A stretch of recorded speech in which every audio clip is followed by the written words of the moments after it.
Hi everyone, what is the tip today? Here you go. Hair மட்டும் focus பண்ணி work பண்ணலாம். First I create a new layer and fill my own color. Then arrange the layer to bottom. Then select the hair image layer and take quick selection tool. Roughly select the subject. Now don't worry about finishing on the hair.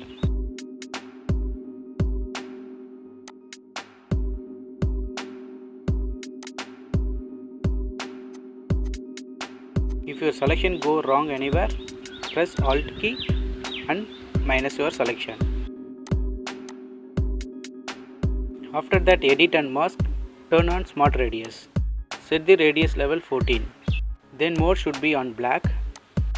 Then turn on decontainment color. Here value should be around 70%. Then take the brush here and apply on the hair.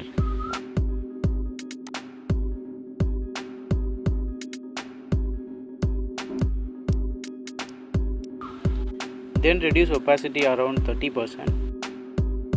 Still you can apply your brush. Then hit OK. Now perfectly hair background is removed. Now you can change another color as well.